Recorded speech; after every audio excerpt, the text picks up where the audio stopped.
Hello, this is Brian Clements, and this is my Ignite presentation dress rehearsal. Starting slides.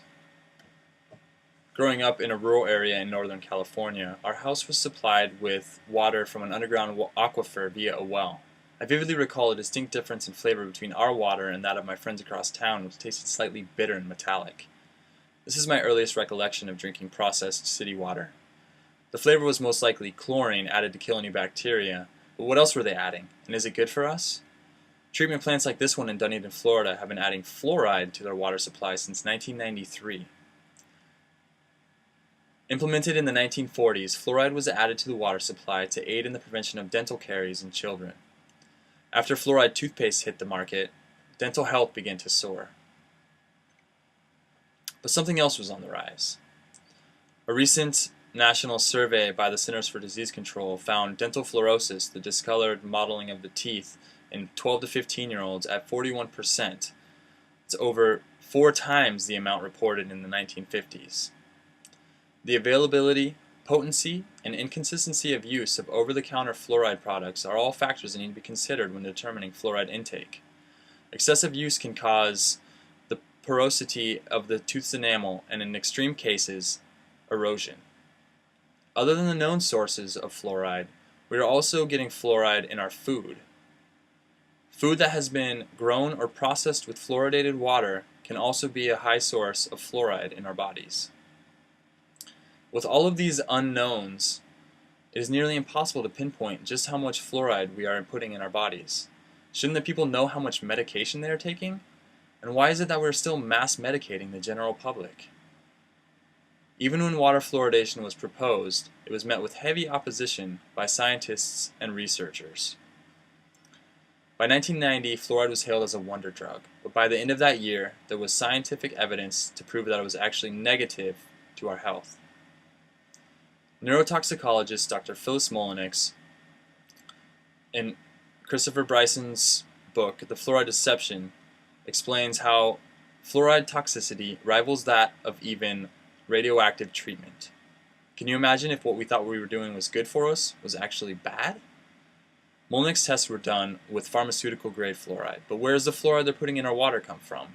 Bryson reveals on page 225 of his book that 90% of the fluoride found in our water is scrubbed from the smokestacks of the Florida phosphorus industry.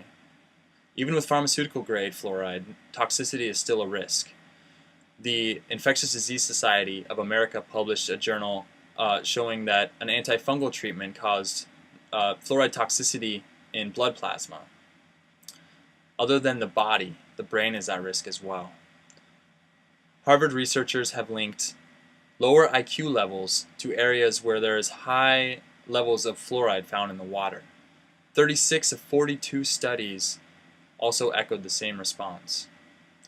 It's no wonder that the father of public relations was hired by the health department to originally pitch water fluoridation to the general public.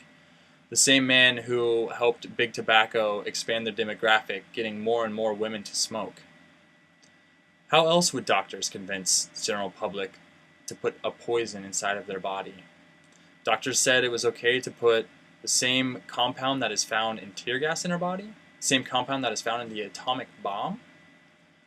So why are we? Who stands to gain from this? Has it become more of an industrial byproduct market?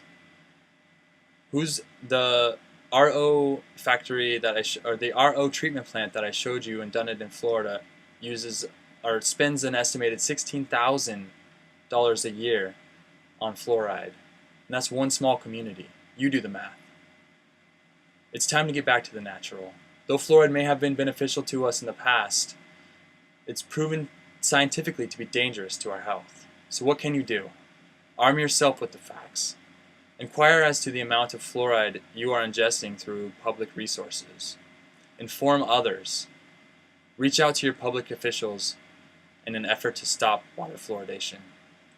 Join the communities who have decided to end water fluoridation. 121 municipalities and a lot of Western Europe don't use water fluoridation.